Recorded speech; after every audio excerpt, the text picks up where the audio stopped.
بسم اللہ الرحمن الرحیم۔ السلام علیکم ورحمۃ اللہ وبرکاتہ۔ ناظرین، جیسا کہ آپ جانتے ہیں کہ ہم مختلف ٹاپکس کے اوپر بہترین ویڈیوز آپ کے خدمت میں پیش کرتے ہیں، اور آپ کے بھرپور اصرار کے مطابق آج ایک نئے ٹاپک کے لیے ہم حاضر ہوئے ہیں۔ آج جو میرے ساتھ شخصیت موجود ہیں وہ کسی تعارف کے محتاج نہیں ہیں۔ الحمدللہ اپنی فیلڈ کے اندر بہت اچھا کام کر چکے ہیں اور ابھی تک کر رہے ہیں الحمدللہ۔ پرویزیت کے اوپر پورے پاکستان میں الحمدللہ یہ ایک اتھارٹی مانے جاتے ہیں، جناب ڈاکٹر پروفیسر محمد دین قاسمی صاحب، جو اس وقت دار ارقم اسکول کے پرنسپل بھی ہیں، اور اس کے علاوہ مختلف جگہوں پر مختلف اداروں میں اپنے جو سروسز ہیں وہ دے رہے ہیں۔ تو اس کے علاوہ اپنا تعارف سر خود ہی کرواتے ہیں۔ السلام علیکم ورحمۃ اللہ وبرکاتہ۔ وعلیکم السلام ورحمۃ اللہ سر وبرکاتہ۔ کیسے ہیں آپ؟ ٹھیک ہیں الحمدللہ، اللہ کا احسان ہے، شکر اللہ کا۔ سر، مختصراً ہم چاہیں گے کہ آپ اپنا تعارف جو ہے وہ ہمارے ناظرین کے لیے کروا دیں۔ میرا نام محمد دین قاسمی ہے۔ میں 1943 میں پیدا ہوا تھا۔ مختصر تحصیل ہیڈ کوارٹر تھا اور اس کا ضلع فیروز پور تھا۔ پاکستان بننے کے بعد میرے والدین ہرینالہ خورد ضلع منٹگمری میں رہائش پذیر ہو گئے۔ ہرینالہ خورد ہی سے میں نے میٹرک کا امتحان پاس کیا۔ آج کل ہرینالہ خورد ضلع اکاڑا کہلاتا ہے، اور ہرینالہ خورد جو ایک قصبہ تھا وہ بھی آج کل ایک تحصیل ہیڈ کوارٹر کا مقام پا چکا ہے۔ میٹرک کے بعد میں زرعی یونیورسٹی میں داخل ہو گیا۔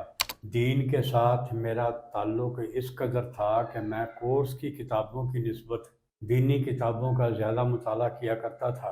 پھر اس کے بعد B S C honours agriculture کرنے کے بعد میں government in service teacher training centre Kot Lakhpat Lahore میں بطور ایگریکلچر انسٹرکٹر تعینات ہوا۔ وہاں سے پھر میرا تبادلہ ہو گیا گورنمنٹ ٹریننگ انسٹیٹیوٹ گکھڑ میں۔ اسی دوران گکھڑ کی ملازمت کے دوران ہی میری شادی ہو گئی، اور یہ شادی بھی دینی بنیاد پر ہوئی تھی۔ پھر اس کے بعد میں چونکہ دین کا مطالعہ خاصا کرتا رہتا تھا، میں اپنے ادارے کے اندر تو ایگریکلچر پڑھایا کرتا تھا، لیکن خود میرا مطالعہ جو تھا وہ ایگریکلچر سے کہیں زیادہ اسلام کے بارے میں تھا۔ میری بیگم نے ایک دن کہا کہ آپ اتنا پڑھتے ہیں، ایم اے کا امتحان ہی دے دیں۔ میں نے پنجاب یونیورسٹی میں بطور پرائیویٹ اسٹوڈنٹ ایم اے کا امتحان دیا، اچھے نمبروں سے پاس ہو گیا۔ پنجاب پبلک سروس کمیشن نے مجھے سلیکٹ کر لیا۔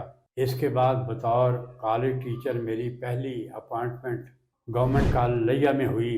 10 سال وہاں رہنے کے بعد پھر میرا تبادلہ فیصل آباد میں ہو گیا۔ چنانچہ 1985 میں فیصل آباد آ گیا، اور تب سے لے کر اب تک میں فیصل آباد ہی کے اندر رہائش پذیر ہوں۔ والد اور والدہ دونوں اللہ کو پیارے ہو چکے ہیں، اللہ ان کی مغفرت فرمائے۔ اور پھر اس کے بعد جب میں کالج ٹیچر بنا تو میں نے 2 کام بڑی باقاعدگی سے کیے۔ ایک کام تو یہ تھا کہ میں نے محسوس کیا ہے کہ اسلامیات کا پروفیسر ہونے کے ناطے سے عربی کا مجھے علم ہونا چاہیے۔ چنانچہ اللہ تبارک تعالیٰ نے میری ہمت اور کوشش سے کہیں زیادہ مجھے عربی کا علم دے دیا، اور میں یہ محسوس کرتا ہوں کہ پنجابی محاورے کے مطابق اللہ جس کو چاہتا ہے چھپر پھاڑ کر دیتا ہے۔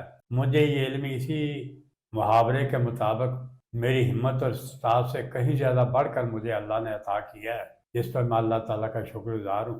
اور دوسرا کام جو میں نے سروس کے دوران کیا ہے وہ یہ ہے کہ میرے پیریڈ پہلے ٹریننگ انسٹیٹیوٹوں میں جب میں پڑھاتا رہا تھا تو 8 میں سے 6 یا 7 پیریڈ ہوا کرتے تھے، اور ایک آدھ پیریڈ خالی ہوا کرتا تھا۔ لیکن کالج سروس کے دوران میں نے محسوس کیا کہ مجھے میکسیمم 3 پیریڈ پڑھانے پڑتے ہیں، 5 پیریڈ میرے خالی تھے۔ میں نے اس خالی وقت سے فائدہ اٹھایا اور قرآن حفظ کرنا شروع کر دیا۔ تو الحمدللہ 7.25 سال کے اندر میرا قرآن بھی حفظ ہو گیا۔ اس کے بعد لئیے ہی کے اندر میں نے عربی سیکھنے کے ساتھ ساتھ قرآن کے حفظ کا اور تفسیر لیکچر کا مطالعہ بھی ساتھ ساتھ شروع رکھا، اور اس طریقے سے میرے لیے قرآن حفظ کرنا بھی آسان ہو گیا، کیونکہ میں عربی بھی جانتا تھا اور تفسیری لٹریچر بھی میری نظر سے گزرتا رہا ہے۔ یہ جناب ضیاء الحق کا دور تھا کہ کراچی ایک اخبار جسارت میں ایک مضمون بڑی قسطوں کے اندر چھپنا شروع ہوا۔ دراصل یہ مضمون نہیں تھا بلکہ دو طرفہ بحث تھی شہادت نسواں کے موضوع پر۔ چنانچہ ایک فریق تھا علماء اسلام کی طرف سے جس کی نمائندگی مولانا ولی حسن ٹونکی اور مولانا عبدالسلام ندوی کر رہے تھے، اور دوسری طرف جدید طبقہ تھا جس کی نمائندگی جناب غلام احمد پرویز اور مولانا عمر احمد عثمانی کر رہے تھے۔ مولانا عمر احمد عثمانی کے بارے میں شاید آپ نہ جانتے ہوں، یہ علماء دیوبند کے جید عالم مولانا ظفر احمد عثمانی کے بیٹے ہیں، لیکن یہ خود منکر حدیث ہے، اور اس سے اندازہ ہوتا ہے کہ اللہ تعالیٰ کس طریقے سے زندہ میں سے مردہ کو نکالتا ہے۔ تو یہ بہرحال انہوں نے پھر یہ اخبار جسارت کے اندر یہ مضمون دونوں نے لکھنا شروع کیا۔ تو میں نے دونوں کے مضمون پڑھتے ہوئے یہ محسوس کیا کہ علماء کرام کی بات تو صحیح ہے، لیکن وہ جو حوالے دیتے ہیں وہ فقہ کے، فقہا کے، حدیث کے، اور یہ لوگ جب حدیث کو نہیں مانتے تو فقہا کے اقوال کی یہ کیا قدر افزائی کریں گے؟ وہ اپنے دلائل قرآن کی بنیاد پر دیتے تھے، اور یہ قرآن حدیث اور فقہ کی بنیاد پر دلائل دیتے تھے۔ بات ان کی صحیح تھی لیکن انداز ان کا جدید ذہن کو اپیل کرنے والا نہیں تھا۔ تو میں نے سوچا کہ کیوں نہ میں خود اس موضوع پر قلم اٹھاؤں۔ میرا خیال تھا 5-7 صفحے کا مضمون تیار ہو جائے گا اور میں وہ جسارت کو بھیج دوں گا۔ بہرحال وہ جب میں لکھنے بیٹھا تو مضمون پھیلتا چلا گیا، اور فل سکیپ کے بڑے کاغذ پر جس کی لکیریں بھی تنگ تھی 67 صفحات پر پھیل گیا۔ میں نے محسوس کیا کہ اب اس کو تو کوئی شائع نہیں کرے گا اتنے لمبے مضمون کو، تو میں نے بہرحال اس کو نہ بھیجا جسارت کو۔ میرے ایک دوست نے مشورہ دیا کہ آپ اس کی فوٹو کاپی اپنے پاس رکھ لیں اور اصل بھیج دیں، اگر شائع ہو گیا تو ٹھیک ہے، نہ شائع ہوا تو آپ کے پاس تو اپنی محنت کا ریکارڈ موجود ہی ہوگا۔ تو میں نے پھر ان کو اپنا اصل بھیج دیا اور انتظار کرتا رہا کہ کب یہ شائع ہوتا ہے۔ ایک دن میرے حیرت کی انتہا نہ رہی جب میں نے جسارت کے پہلے صفحہ پر چوکٹے کے اندر ایک اشتہار دیکھا کہ کل سے ہم پروفیسر قاسمی صاحب کا ایک وسیع مضمون شائع کر رہے ہیں۔ مضمون کی توالت کے بعد ہم اس کے انگریزی کے اور عربی آیات کے تراجم پر اکتفا کرتے ہیں اور وہ اصل اقتباسات پیش نہیں کرتے ہیں۔ تو یہ پھر مضمون 11 قسطوں کے اندر انہوں نے شائع کیا، اور ساتھ یہ بھی لکھا کہ ہم سمجھتے ہیں کہ اس موضوع پر یہ مقالہ حرف آخر ثابت ہوگا۔ اس کے بعد جب وہ شائع ہوا تو کراچی کو علماء نے بڑی اس کی تحسین فرمائی، اور مولانا عمر احمد عثمانی جو کراچی میں اس وقت رہا کرتے تھے انہیں اس بات پر بڑی کوفت ہوئی، چنانچہ انہوں نے جواب الجواب لکھا، اور پھر اس کے بعد میں نے بھی اس کا جواب الجواب لکھا۔ اس کے بعد پھر کوئی بول نہیں سکا۔ تو میں نے پھر وہاں محسوس کیا کہ جب میں نے ایک مسئلے پر جو شہادت نسواں کا مسئلہ ہے قلم اٹھایا اور اتنی پذیرائی اس کی ہوئی ہے، تو کیوں نہ میں اسلامیت اور مغربیت کی کشمکش کے نتیجے میں پیدا ہونے والے ان جملہ مسائل پر قلم اٹھاؤں جو عورت کے حوالے سے پیدا ہوئے ہیں۔ چنانچہ میں نے پھر کتاب قرآن اور عورت لکھی، اور وہ میری پہلی کتاب تھی جو شائع ہوئی، اور کراچی سے ہی وہ شائع کی گئی۔ تو اس کتاب کی بڑی پذیرائی ہوئی۔ اس کے بعد پھر میں نے اپنے تبادلے کے بعد فیصلہ آباد میں آنے کے بعد مسلسل غلام پرویز کی فکر پر تنقید کرنا شروع کی، اور محدث کے اندر میرے مقالات چھپے رہے۔ پھر اس کے بعد مجھے یہ کسی نے ترغیب دی کہ آپ اس موضوع پر پی ایچ ڈی کر سکتے ہیں، اور پرویز صاحب کے پھیلائے ہوئے جو اشکالات اور اعتراضات ہیں ان کا جواب آپ ہی دے سکتے ہیں۔ تو پھر میں نے بہرحال اسی موضوع پر پی ایچ ڈی شروع کی، اور میرے پی ایچ ڈی کے مقالے کا عنوان تھا تفسیر مطالبہ الفرقان کا علمی اور تحقیقی جائزہ۔ یہ پرویز صاحب کی تفسیر تھی، اور جب میں نے اس پر پی ایچ ڈی کی تو اس وقت یہ سورۃ الفاتحہ سے لے کر سورۃ الحجر تک کی تفسیر لکھی جا چکی تھی، اور باقی اس کے حصے جو ہیں وہ بعد میں اس کے قرآنی دروس سے جو ٹیپ شدہ تھے ان سے مواد لے کر باقی جلدیں جو ہے وہ مکمل کی گئی ہیں۔ تو الحمدللہ اس کی خاصی پذیرائی ہوئی، حتیٰ کہ میرے ممتحن نے یہ لکھا کہ میں اس کو پڑھ کر بڑا محظوظ ہوا ہوں، اور میں سمجھتا ہوں کہ فتنہ انکار حدیث کے خلاف یہ بہت بڑی حفاظتی شیلڈ ہے، اور میں یہ چاہتا ہوں کہ اس کو شائع کیا جائے